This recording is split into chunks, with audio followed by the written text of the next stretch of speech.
sports. It's called the world's most unusual bowling tournament, and it originated in Toledo, Ohio. The 40-frame game was created back in 1989 and is held at 2 locations every year. Upon qualifying, you could advance to the big stage in Vegas, and it just so happens we have a national champion who hails from right here in Lima. His name is Bob Edwards. Now, the Lima Senior grad is no stranger to the game, as he has rolled 46 perfect 300 games in his career, including one this past week, but it was in Vegas where he earned his biggest accomplishment. 40 frames, each with a different objective, all to win cash and compete to be the best. It's a really fun game. It's you have certain frames where you get bonus pins.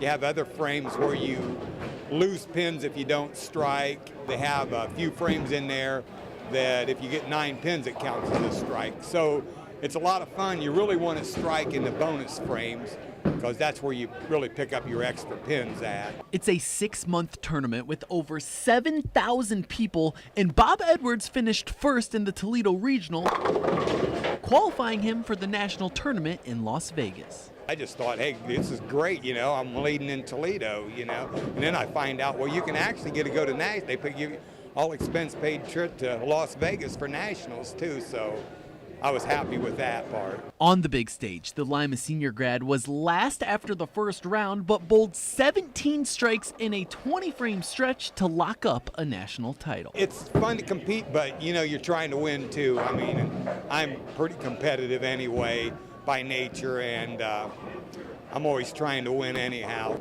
Anytime you win anything like that, that's a pretty good feeling. I don't think anybody's ever repeated as a national champion, but you know, I'm the only one that can right now, so that's a pretty good feeling. Qualifying for the 40-frame game begins next month in Toledo, where Edwards can begin his quest in becoming the first back-to-back champion. As for our play of the week, we did have a couple of dunks on Hoops Friday night, but I decided to give it to Lauren Gilland from Coldwater. The Cavaliers traveled to Quartercracks Court to take on Kalida. In the final seconds of the first quarter, Gilland fires from half court and beats the buzzer, channeling her inner Steph Curry, so to speak, even though she told me she is a LeBron fan. Gilland's half-court heave proves to be important, as Coldwater ends up winning this game by 2, 40-38. In the NFL, the Browns are looking to bounce back against the Panthers. First quarter, Browns down 7. They give us to Jarvis Landry on the jet sweep. Browns knot things up at 7s. Second quarter, Cleveland down by a touchdown again. Baker Mayfield thinking about going long until he finally launches it. Jarvis Landry makes the grab between 2 defenders. We are tied once more, this time at 14s. The Browns celebrate over a nice campfire. It's only fitting that Landry is the one who started the fire, because he was just heating up. Juice has been burning since the world's been turning, finding a hole and juking his way to a 51-yard pickup, setting up the rookie Nick Chubb. From 4 yards out, Chubb powers his way to pay dirt. Cleveland takes a 3-point lead. The Browns get a field goal to make it a 6-point game, but the Panthers have a chance. However, on 4th and goal, Cam Newton's pass is incomplete. The Browns force a turnover on downs. They try and milk the clock, but are forced to punt. So with a minute and some change to go, the Panthers have one more shot, but Demarius Randall says not today. The Browns defense comes up with a game-winning interception. Cleveland wins 26-20. That's how we need to play. You know, I talked about it last week in the second half, how we played. You know, we're pushing the ball down the field. That's the kind of talent we have. You know, we need to be able to do that and stretch the teams and then open up the screen and run game. And so, yeah, we'd love to be able to run the ball better early, but, you know, when we're throwing the ball like that, that's what happens. The Bengals will try and break their 4-game losing streak. Cincinnati traveling to Los Angeles to take on the Chargers. Seconds left in the first half. Bengals inch closer as Jeff Driscoll finds John Ross since he trails 14-12 at the break. Fourth quarter, Bengals chopping down the deficit. Joe Mixon works his way in for 6 more, but they fail the 2-point conversion. Cincy down 23-21. They end up with a chance to march down the field to win, but the Chargers defense proved to be too strong. The Bengals lose 26-21, dropping their 5th straight game, the first time they have lost 5 in a row since the 2010 season. The team needs to win, and so that's the only progress that really counts, is winning.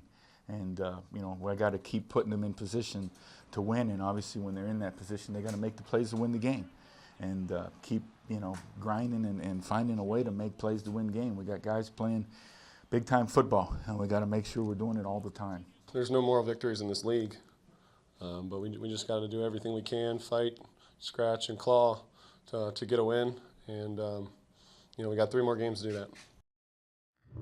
The Lions hit the road to take on the Cardinals. Detroit trying to snap a 2-game skid. We begin in the third quarter. Arizona driving, but Darius Slay sees an opportunity and takes advantage. No one is going to catch that man as he houses it from 67 yards out. Slay scores the first touchdown for the Lions to give them a 10-0 lead. In the fourth, Detroit looking to tack on some insurance. Zach Zenner is the man to do it, and that's all the action in this one as the Lions win 17-3. It was awesome to watch our defense play today. They did a great job. Exactly what they said they wanted to do: stop the run, go out there and put pressure on the young kid and do all that. And they did. Slay obviously made a big play for us. Really got a lot of momentum after that play, and then obviously the fourth quarter drive with Zach in there was awesome to watch. I was proud of him. Guys been through a lot and obviously stepped up and had some big runs and scored for us, so I was happy. Anytime you go on the road and get a win, it's big. These guys were, hot coming out of Green Bay with a big win, so we knew it was going to be, tough there for a while, and obviously, we had some guys, step up and make just enough plays to help us win. And Katie, if I'm not mistaken, we will have one more highlight once we come back.